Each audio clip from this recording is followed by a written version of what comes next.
Parte 16.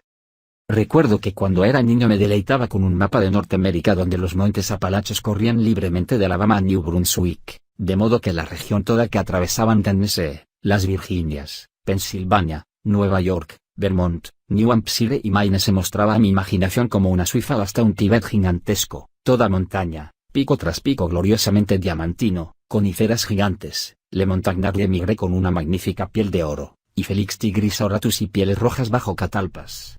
Que todo ello degenerara en míseras tierras suburbanas y un humeante incinerador de desperdicios era aterrador. Adiós, Appalachia. Dejándola, cruzamos Ohio, los 3 estados, que empiezan con I y Nebraska, ese primer soplo del oeste. Viajábamos holgadamente, con más de una semana para llegar a Guace, Continental Davile, donde lo deseo apasionadamente ver las danzas ceremoniales que señalan la apertura de la estación de la Cueva Mágica, y por lo menos 3 semanas para llegar a Elphinstone, perla de un estado del oeste, donde lo anheló trepar la Roca Roja, desde la cual se había arrojado poco antes una madura estrella cinematográfica después de una riña de borrachos con su gigolo. De nuevo nos dieron la bienvenida en discretos alojamientos, inscripciones que decían: deseamos que se sienta usted como en su casa.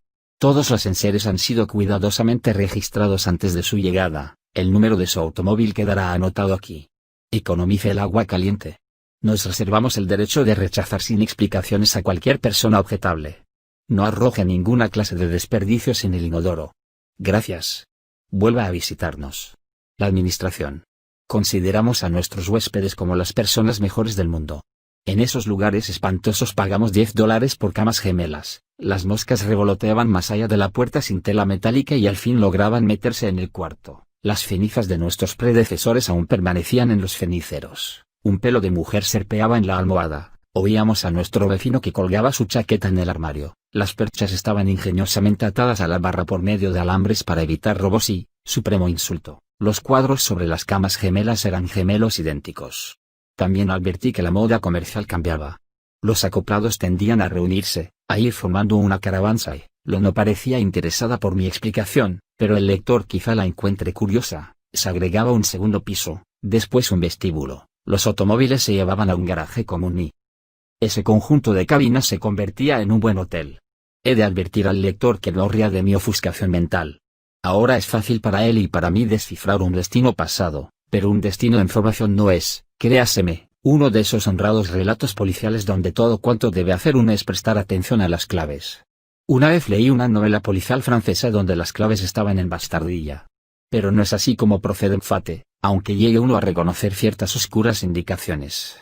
Por ejemplo, no podría jurar que no hubo por lo menos una ocasión, antes de cruzar el oeste medio o en los comienzos de esa travesía, en que lo procuró obtener cierta información o ponerse en contacto con una persona o personas desconocidas.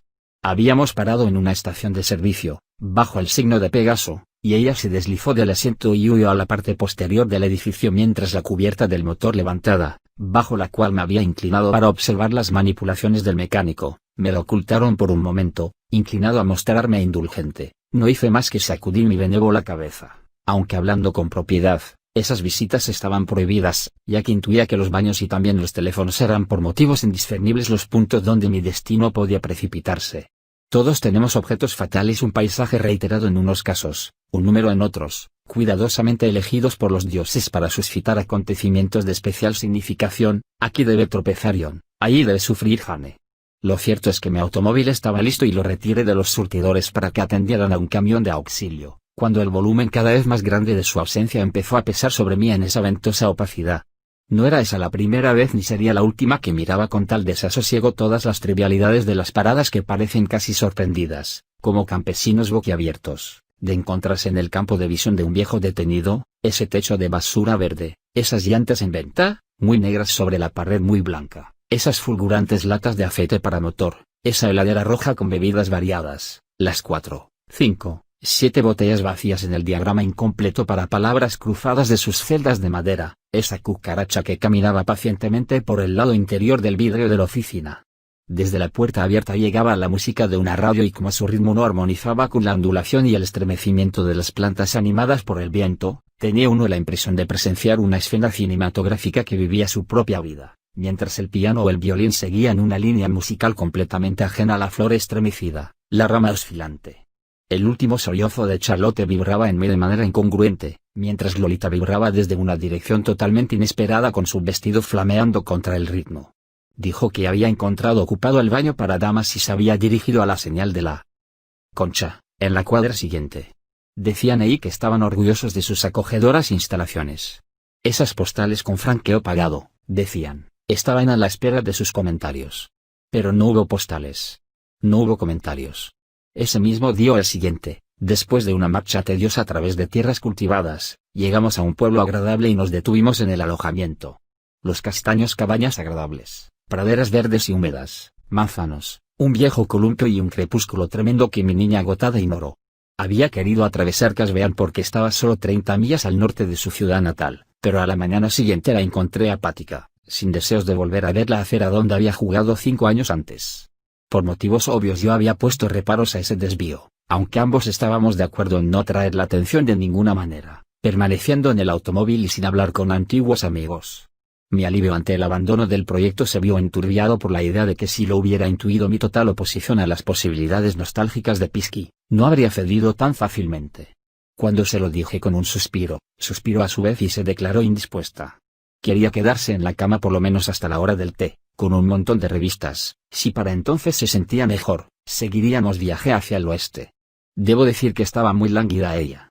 Nuestra cabaña estaba en la cima arbolada de una colina, y desde nuestra ventana podía verse el camino que serpeaba hacia abajo y después corría entre dos filas de castaños derecho como la raya del pelo, hacia la bonita ciudad, singularmente nítida y como de juguete a la distancia en esa mañana pura. Podía distinguir a una niña elfo sobre una bicicleta insecto, y un perro, quizá demasiado grande en proporción, tan preciosos como peregrinos con sus mulas que ascienden por pálidos caminos de cera en los cuadros antiguos, con personajes minúsculos rojos y colinas azules.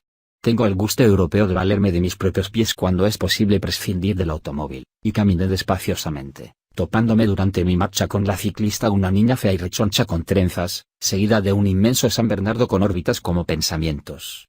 En Casveán, un peluquero decrépito me cortó el pelo de manera harto mediocre. Parloteaba acerca de un hijo suyo jugador de béisbol, y a cada estallido me escupía en el cuello. De cuando en cuando se limpiaba los anteojos en mi delantal o interrumpía sus trémulos tijeretazos para exhibir recortes doblados de diarios amarillentos. Yo estaba tan distraído que me sobresalté al comprender, mientras él me enseñaba una fotografía sobre un caballete, en medio de las viejas lociones grisáceas, que el joven jugador de béisbol había muerto 30 años antes. Bebí una taza de café insípido y caliente, compré unas bananas para mi monita y pasé 10 minutos en una rosticería. Debió pasar por lo menos 1 hora y media antes de que este peregrino de regreso a su hogar apareciera en el camino sinuoso que subía hasta el castillo de los castaños. La niña que había visto en mi trayecto hacia la ciudad, estaba ahora cargada de ropa lavada y ayudaba a un hombre deforme de cabeza grave y rasgos groseros que me recordó el personaje de Bertoldo en la comedia italiana. Cuando llegué estaban limpiando las cabañas, agradablemente espaciadas entre la profusa vegetación. Era mediodía, y casi todas, con un último estallido de sus puertas persianas, se habían librado de sus ocupantes. Una pareja de ancianos momificados en un último modelo salía de uno de los garajes contiguos. En otro asomaba, como por una vaina, una carrocería roja, y cerca de nuestra cabaña, un joven fuerte y apuesto, de pelo negro y ojos azules, subía una heladera fuerte y portátil a su camioneta rural. Por algún motivo me dirigió una tímida sonrisa cuando pasé. Al frente, sobre la hierba, en la sombra ramificada de los árboles profusos, el San Bernardo vigilaba la bicicleta de su ama y no muy lejos una mujer joven, entregada a la vida de familia, había sentado a una criatura extasiada en el columpio y la mecía suavemente, mientras un celoso niño de 2 o 3 años incomodaba cuanto podía, procurando empujar o atraer la tabla del columpio hasta que al fin consiguió que lo golpeara y empezó a aullar, tendido de espaldas en la hierba, mientras su madre seguía sonriendo amablemente a ninguno de sus 2 hijos. Recuerdo esas minucias con tanta claridad quizá porque había de revisar mis impresiones de cabo a rabo unos minutos después. Además, algo en mí permanecía alerta desde aquella terrible noche en Beardsley. De pronto quise sustraerme a la sensación de bienestar producida por mi caminata, por la joven brisa estival que envolvía mi cuello, el suave crujido de la granza húmeda, el jugoso depósito que al fin había conseguido succionar de un diente cariado y hasta el agradable peso de mis provisiones, que la condición de mi corazón no debía permitirme llevar. Pero aún esa mísera bomba mía parecía trabajar apaciblemente, y me sentía dolor y de amoureuse el argueur, para citar al viejo Ronsard, cuando llegué a la cabaña donde había dejado a mi Dolores. Con gran sorpresa, la encontré vestida. Estaba sentada al borde de la cama, con pantalones y blusa, y me miró como sin reconocerme. La brevedad de su blusa parecía destacar, más que disimular, la línea suave y audaz de sus pechos pequeños, y esa audacia me irritó. No se había lavado, pero tenía los labios recién pintados, aunque muy al descuido, y sus dientes anchos brillaban como marfil manchado de vino. Parecía encendido por una llama diabólica que nada tenía que ver conmigo. Dejé mi pesado envoltorio y miré los tobillos desnudos de sus pies con sandalias, después su cara inocente, después otra vez sus pies pecaminosos. «¿Has salido?», dije. Había granos de granja en sus sandalias. «Acabo de levantarme», contestó. «He salido un segundo», agregó, interceptando mi mirada a sus pies. «Quería verte regresar».